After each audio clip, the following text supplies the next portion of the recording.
Welcome to HOA Legends, where every neighborhood rules has story waiting to be told. When the fire truck stopped outside our community gate, its sirens screaming into the night, everyone realized the problem. At the same traffic time, the gate wasn't opening. Bright red lights flashed across quiet houses, windows, and terrified faces gathering on balconies. Smoke was already rising from Murs Longford's roof at the far end of the street, turning the sky into a choking grey cloud. People shouted, waved, and pointed, but the firefighters could only stare at the locked metal bars between them and the burning house. Just hours earlier, the HOA had proudly announced a new security upgrade that had changed the gate without warning, promising better safety for everyone. Residents received an email saying the change was necessary to prevent outsiders from sneaking in. No one imagined the real danger would come from keeping help out. I stood barefoot on my driveway, phone shaking in my hand, trying to remember the emergency override code mentioned months ago. Neighbors crowded around me, shouting different guesses, arguing over numbers nobody truly knew. The keypad blinked red after every failed attempt. Across the street, Mr. Dorsey yelled that he had called the HOA president, but she wasn't answering. Another neighbor said the management office closed at 6. It was now nearly 10. The firefighters banged on the gate, shouting for someone to open it from inside. Flames grew higher, licking through the roof like glowing fingers. Mrs. Langford's dog barked wildly from inside, a desperate sound that made several people cry. The heat was now visible, rippling the air above the street. Every second felt heavier than the last. Someone suggested climbing the gate, but the spikes along the top made it impossible. Another neighbor ran to grab tools, hoping to force the mechanism, but the lock was reinforced steel. Designed to keep people out, it was now trapping us in with the fire. Finally, one firefighter climbed onto the truck and shouted instructions over the siren. They would try breaking the gate with force. Everyone stepped back, holding their breath. Sparks flew as metal met metal, echoing through the panicked silence. I remember thinking how strange it was that something meant to protect us had become the biggest threat on our street. We trusted the rules without question. Now we were paying for that trust. The gate finally began to bend, screeching in protest. The firefighters prepared their hoses, ready to rush through the moment an opening appeared. Behind us, someone whispered that this would change everything in the neighborhood. And they were right. Because what happened after the trucks finally entered our street exposed far more than a faulty gate code. It exposed the cost of blind obedience. The firefighters forced the twisted gate apart, creating just enough space for the truck to squeeze through. Metal scraped loudly against the sides, sending sparks across the pavement. The siren cut off, replaced by shouted commands and the thunder of boots hitting asphalt. Everyone moved aside, watching like helpless spectators to a disaster we could have prevented. Thick smoke rolled down the street, stinging eyes and burning throats. I covered my mouth with my sleeve and followed the crowd running behind the firefighters. Mrs. Langford's house was half engulfed, flames roaring from the kitchen windows and climbing toward the attic. Her dog had gone silent, which frightened me more than the noise. Two firefighters smashed the front door while others unrolled hoses with mechanical precision. Water blasted into the glowing interior, turning fire into clouds of hissing steam. Neighbors stood frozen, arms wrapped around themselves, whispering prayers under their breath. Then someone shouted that Mrs. Langford was still inside. A collective gasp swept through us. I felt my stomach drop as two firefighters disappeared into the smoke without hesitation. Minutes stretched unbearably, every second echoing with dread. When they emerged, carrying her between them, the crowd erupted into relieved cries. Her face was gray with soot, eyes closed, chest barely moving. Paramedics rushed forward, laying her gently on the pavement. Someone brought a blanket. Someone else sobbed openly. I noticed the firefighters glance back toward the broken gate, shaking their heads. One of them muttered something about wasted time that could have cost a life. His words stuck to me harder than the smoke.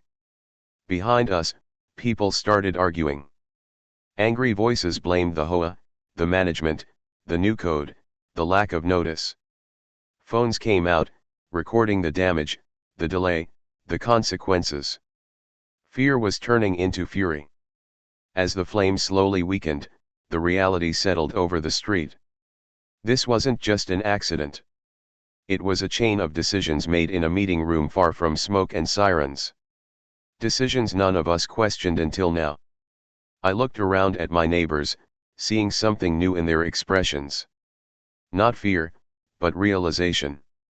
The kind that changes how people see authority forever. Mrs. Langford was lifted into the ambulance as the last flames died behind her. The street fell strangely quiet, except for dripping water and distant crackling wood. We all turned slowly toward the mangled gate at the entrance, staring at the damage it had caused by simply staying closed. That was the moment we understood the night wasn't over. It was only beginning, because tomorrow would bring questions nobody in the HOA wanted to answer publicly at all costs, now here today sadly for everyone involved.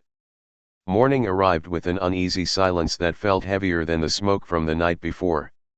Sunlight revealed the full damage in cruel detail. Mrs. Langford's house stood blackened and hollow, windows shattered, roof sagging like a broken spine. The air still smelled of wet ash and melted plastic. But what everyone kept staring at wasn't the house. It was the gate. Bent inward, twisted, scarred by the force of the fire truck, it looked less like security and more like a warning. Yellow caution tape fluttered from one side, placed there by firefighters before they left. No one had tried to fix it. No one wanted to touch it. Neighbors gathered in small groups along the sidewalk, speaking in low, tense voices. Phones buzzed constantly. Photos and videos from the night had already spread through the community group chat. Clips of the firefighters struggling at the gate were being replayed again and again like evidence in a trial. By noon, word spread that the HOA president, Carol Whitmore, had called for an emergency meeting at the clubhouse that evening. The message was short and formal, avoiding any mention of the gate or the delay. It simply said, "Community safety discussion." That phrase made people angrier than an apology would have. I walked past the clubhouse around lunchtime and saw Carol's car already parked outside. She was inside with two board members, their silhouettes visible through the tinted windows. They looked tense, pacing, talking quickly. For the first time since I'd lived here, the HOA didn't look confident. They looked worried. At 3 in the afternoon, a fire inspector arrived. He spent nearly an hour examining the damaged gate before walking the length of the street to Mrs. Langford's house. Several of us watched from a distance, pretending not to stare. He took photos, wrote notes, and kept glancing back toward the entrance. That's when whispers started. Someone said the fire department might file a report. Someone else said there could be fines. Another neighbor muttered the word lawsuit under his breath. By early evening, the mood in the neighborhood had changed completely. People weren't just upset. They were preparing. Screenshots of the HOA email about the gate code change were being saved. Old messages about emergency access were being dug up from months ago. When the sun began to set, residents started walking toward the clubhouse with a purpose I had never seen before. Not to attend a polite meeting, but to demand answers. And as I followed the crowd, I realized this wasn't about a gate anymore. It was about accountability. By the time the meeting started, the clubhouse was already overflowing. People stood along the walls, filled the doorway, and spilled out onto the patio. The air inside felt tight, like a room holding its breath before an explosion. No one chatted politely the way they usually did before HOA meetings. No one smiled. At the front of the room, Carol Whitmore sat behind a folding table with the other two board members. A stack of papers sat in front of her, but her hands rested on them as if she didn't trust herself to let go. Her usual confident posture was gone. She looked smaller somehow. She cleared her throat and began reading from a prepared statement about unfortunate circumstances and unexpected complications. Her voice wavered slightly, but she kept going, avoiding eye contact with the crowd. That's when Mr. Dorsey interrupted. "Why did you change the gate code without telling anyone how emergency vehicles could get in?" The room erupted in agreement. Voices overlapped, questions flying from every corner. Carol tried to raise her hand for silence, but it didn't work this time. The authority she relied on had dissolved overnight. Finally, she admitted they had changed the code after complaints about strangers entering the neighborhood. She said they had planned to distribute the new emergency override to residents later in the week. Later. A woman near the back shouted, "Later" almost cost a life. Someone else held up their phone, playing the video of firefighters struggling at the gate. The sound of metal crashing filled the room. No one could look away. Carol's face turned pale. One of the board members whispered something urgently to her, but it was too late. The evidence was already in everyone's hands. Then the fire inspector walked into the clubhouse. The room fell silent instantly. He introduced himself calmly and explained that delays in emergency access were taken very seriously. He mentioned reports, investigations, and potential liability. Each word landed like a stone in still water. Carol tried to explain again, but her voice sounded weak now. Defensive. Desperate. And for the first time, the residents realized the HOA wasn't untouchable. They were responsible. And tonight, they were being held to it. The fire inspector didn't raise his voice, but every word he spoke carried weight that pressed down on the room. He explained that emergency access failures could lead to official citations, fines, and even legal consequences if negligence was proven. The phrase "preventable delay" echoed in my mind long after he said it. Carol tried to regain control of the meeting. She insisted the board had acted with good intentions. She repeated that the gate change was meant to protect residents from trespassers. But the crowd wasn't listening anymore. Good intentions didn't erase what happened.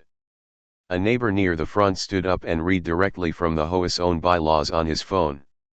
There, in plain language, was a clause stating that emergency vehicle access must never be obstructed or altered without proper notification and testing.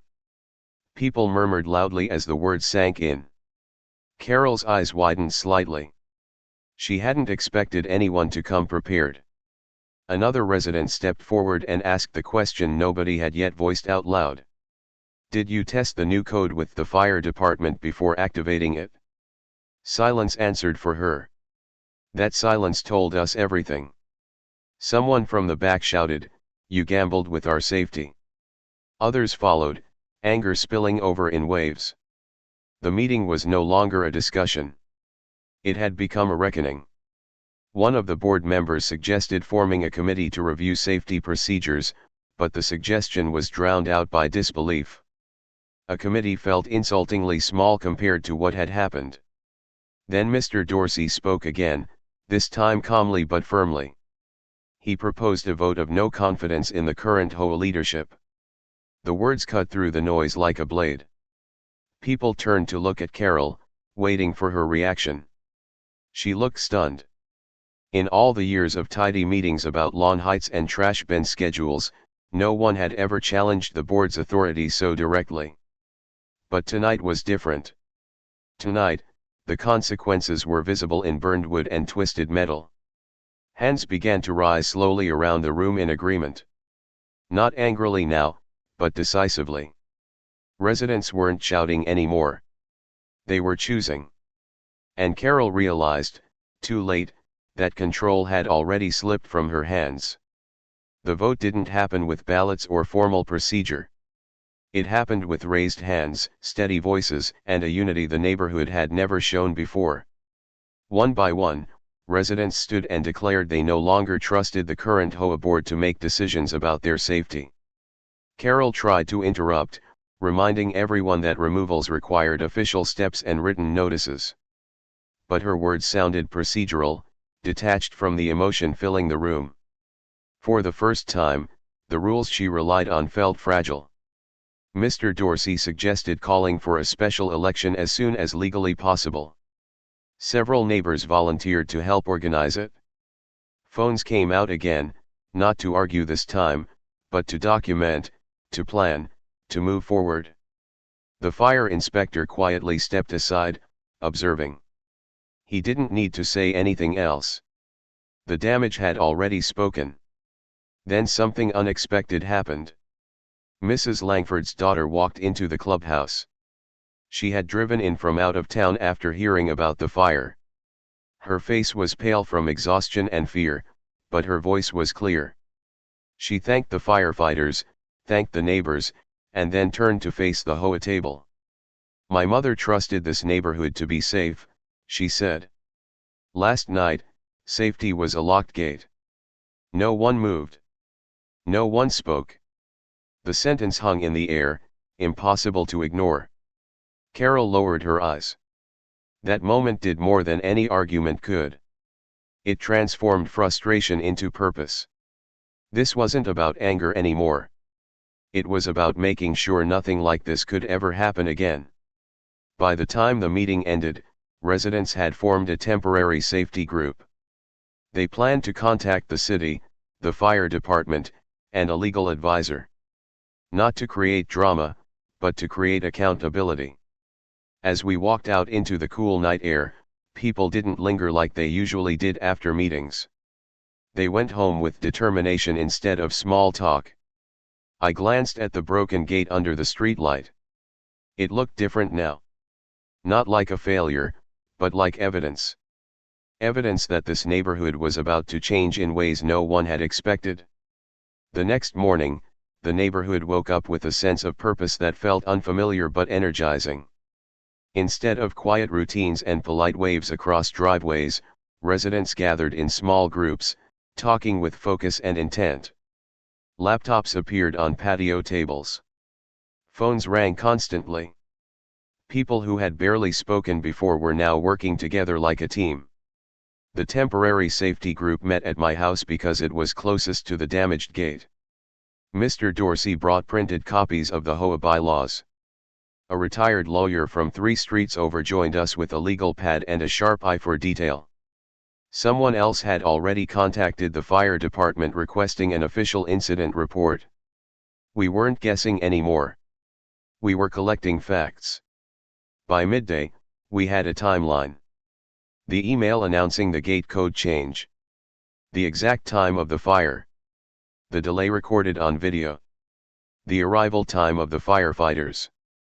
Every detail painted the same picture: the gate had cost precious minutes. The retired lawyer explained calmly that negligence wasn't about bad intentions. It was about foreseeable risk. And in this case, the risk had been obvious. Meanwhile, Carol's house remained strangely quiet. Her car was still in the driveway, but no one had seen her outside. The power dynamic in the neighborhood had shifted so quickly that even walking past her home felt different. In the afternoon, a city official arrived to inspect the gate. He measured the damage, took photographs, and asked pointed questions about who authorized the code change. Several of us watched from a distance, knowing this was becoming bigger than an internal HOA matter. By evening, the story had reached local community forums online. Someone had posted the video of firefighters breaking the gate. Comments poured in from people outside the neighborhood, shocked that such a situation could happen over a simple code change. That attention made everything feel more real. As the sun set, I stood again near the bent metal bars, remembering how powerless we felt the night before. Now, standing there, I felt something entirely different. We weren't powerless anymore. We were organized. And the HOA board knew it. 2 days later, the official fire department report arrived in several inboxes at once. Someone in the safety group had requested it be shared publicly with residents, and now the document was circulating through emails, group chats, and printed copies passed from hand to hand. The wording was calm, professional, and devastating. It confirmed that emergency response had been delayed due to restricted access at the community gate. It noted that forced entry had been required. It stated clearly that earlier access could have reduced structural damage and potential risk to life. People read the report in silence. There was no shouting this time. Just a heavy understanding settling over everyone. That afternoon, Carol finally stepped outside her house. I saw her standing at the end of her driveway, holding the same printed report. She looked like someone reading about a stranger's mistake, not her own. A few neighbors watched from a distance, but no one approached her. The space between her and the rest of us felt wider than the street itself. Later that evening, an email from the HOA board arrived. It was different in tone from anything they had sent before. No formal language. No defensive explanations. Just a brief statement acknowledging responsibility for the gate code change and announcing that all 3 board members would step down pending a special election. The message ended with an apology. For a long moment, I just stared at my phone screen. After everything, the apology felt small, but it was something. A sign that the weight of what happened had finally reached them. Outside, neighbors began walking again toward the gate, almost as if drawn there by habit. People stood quietly, looking at the bent metal that had started this entire shift in the neighborhood. Someone suggested leaving it unfixed until after the election. Not as a reminder of failure, but as a reminder of why change was necessary. No one disagreed. Because now, the gate wasn't just an entrance. It was a symbol. A week after the fire, the neighborhood gathered again at the clubhouse, but this time the mood was completely different. There was no tension in the air, no raised voices, no defensiveness. Instead, there was a quiet sense of responsibility shared among everyone present. The special HOA election wasn't crowded with arguments or politics. It felt more like a collective promise. Residents nominated people who had stepped forward during the crisis, people who had worked on the safety group, people who had shown they cared more about accountability than authority. Mr. Dorsey was nominated. So was the retired lawyer. Even a young mother from the corner house volunteered, saying she wanted to make sure her children grew up in a neighborhood where safety came before rules. Votes were cast calmly. Conversations were respectful. For the first time, the HOA didn't feel like a distant group of rule makers. It felt like the neighborhood itself. Later that evening, the results were announced. A completely new board had been elected. One of their first decisions was unanimous: permanent emergency access protocols would be established with the fire department before any future gate changes were ever made. The broken gate was finally removed the next morning. Workers installed a temporary barrier while a new system was designed, one that included automatic emergency override recognized by first responders. As I watched the old metal being hauled away, I thought back to the night of the fire. The sirens. The panic. The feeling of helplessness as we stared at something that should have protected us but didn't. Now, standing there in the daylight, I felt something else. Understanding. This wasn't just a story about a gate code or a fire. It was about how easily people accept rules without questioning who they serve. It was about how quickly authority can lose its meaning when it forgets the people it's meant to protect. Mrs. Langford returned home weeks later to a repaired house and a neighborhood that looked at her differently, not with pity, but with respect. Her experience had sparked a change none of us expected, but all of us needed. And every time I drive past the new gate now, I don't think about security. I think about the night the fire truck couldn't enter and how that moment changed everything for all of us forever.